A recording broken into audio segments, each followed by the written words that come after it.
Hello boys and girls, I'm here back again to continue with my education program on the subject of the innate abilities of the Bangalis to lie so much. They lie at politics, education, sports, and everything that I can think of. As you know, I've chosen a club that I've been involved with for a very long time, Hamlets Badminton Club, to explain some of these problems because they have a mix of all the different kind of people that I can think of who are supposed to be helping the community, but they screw it up in every which way that I can think of. And I'm compelled to come out here and just start speaking to people because it's very hard to find people who actually understand these things. So many Bengalis who think they understand that lying and cheating is actually the best way to do things. Now, our Hamlets Badminton Club has lawyers, has politicians, ex and current councillors, they've got teachers, they've got all sorts of people in there, businessmen who are quite successful in making a lot of money. And they also even have a PhD graduate there, okay? All of whom who think that what I'm doing here, just by talking about these problems and explaining some of the problems that went on in that club, is a bad thing, okay? Now, I told them many times, come in front of a camera, guys, and let's have a chat. And let's see how well you explain why it is such a great thing. Where are they? Have any of them accepted my challenge? Awesome. All right.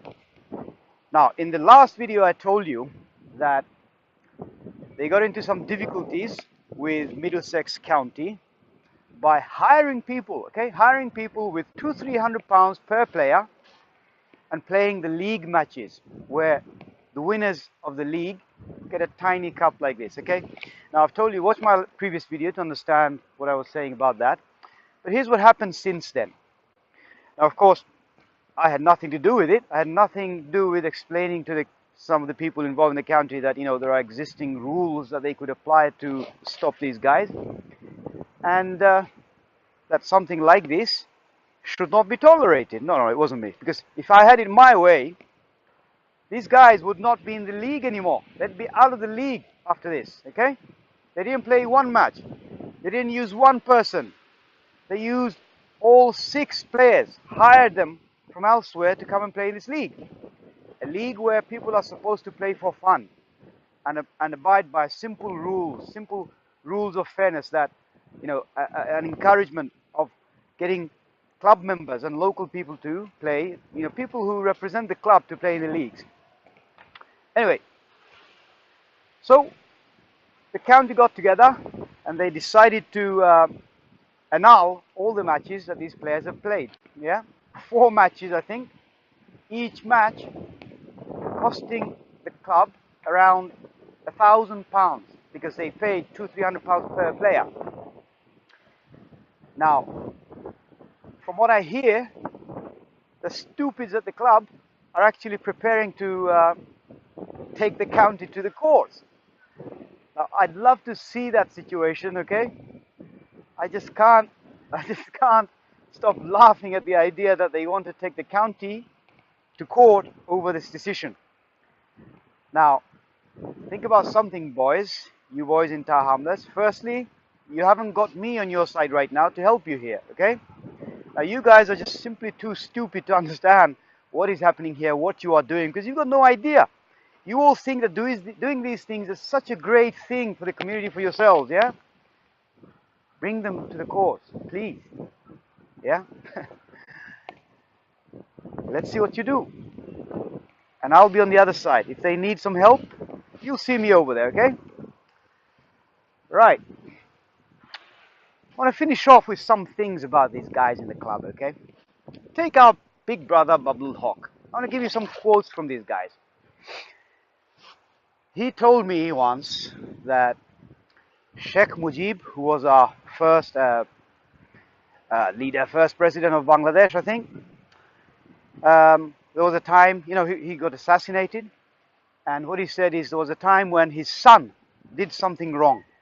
And it was clear, everybody knew that he did something wrong. I think he he assaulted some woman, if I remember rightly. And he said, well, Sheikh Mujib did not do justice when people brought the complaint about his son to him, because he didn't actually take any action against his son. All right? Now, at this club, look what happened with the situation where Shamim's cousin got into a fight, the most serious fight this club has ever seen. Got into a fight, and when they asked him to apologize, he said, no, I'm not apologizing. They asked the other guy to apologize. He apologized instantly, and he said, I'm happy to apologize to everybody in the club. Now, this cousin of his, he went so far as to say, if I see that guy anywhere near me, I'm going to kill him, or something to that effect. So they decided to get rid of the other guy and keep this guy. Even after that, regardless of how that first fight happened, okay? Now here's another quote. Abdul Haq, okay, again, he tells me that in the early days when Bangalis came to this country and you had these elderly ladies or people helping them, these Bengali guys, the stupids, they went around telling people, hey, these guys are stupids, they're helping us, they're giving us money, they're giving us food, giving us this. How stupid are they? Because that's how Bengalis are, okay? They don't get things, they don't get people helping them, they don't get people being nice. And so when they saw all this, that's how they were talking. You might think, well, really, did they talk like that? Well, yes, they did. Abdul Haq knows this. He told me this. Okay? Now here's another one. Shamim. He said, people who argue, people who talk about things and they constantly argue over problems, this and that, they have passion. They actually care about things. And he was referring to me when he actually said that, when he knew that I was talking about how the club was actually getting people from outside, not getting membership payments from them, not getting fees for playing in the matches, and just letting them play, and then none of them come to the club, etc. So when he heard about all of these things that I've been talking to them about over the years, and not allowing kids to come to the club, etc., you know, it was nice for him to actually say that the reason this guy is arguing and is showing so much passion because he cares. Okay? Now you know the rest about this guy, but he understands it. He understands these things. So far, Abdul Haq, he understands these things. Okay, Shamim understands these things. Here's another guy, Abedin. Right? These are the three culprits who actually ruin things for the club, for me, for so many other people, and they will continue, these guys. Okay, they will continue to ruin things for others, not just this club, but for the community, because these guys simply don't get it through their thick heads how wrong they were, and they don't know how to apologize. So Muhammad Abedin, the day before he goes to Hajj,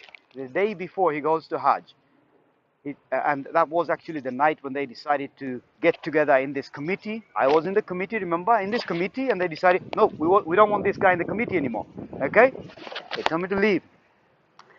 He said to me, the reason I said Shahzad should leave this club and not Jani Alam, because I had to do what was best for the club. Not because Shahzad was wrong, I had to do what was best for the club. So I said to the guy, firstly, we're all here to play badminton. You know, this is a sports facility. People have come here to enjoy themselves, to do something together, to be fair to each other, to be nice to each other.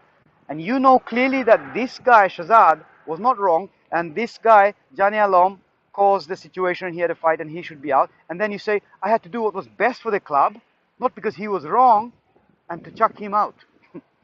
I said to him, you are going to Hajj tomorrow, my brother. When you go over there, have a little prayer and ask Allah, was I right in getting rid of this guy to do what was right for the club?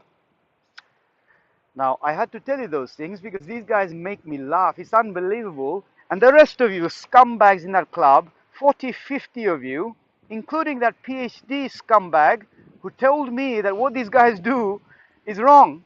And yet, after I started talking about these problems, you told me that, you know, this is not right. You can't just talk about all of these things. You're going to ruin the club. You fuckwit. Okay? So, boys and girls, education is key. Okay? I hope you've learned something. And I have more to tell you about what's going on at this club.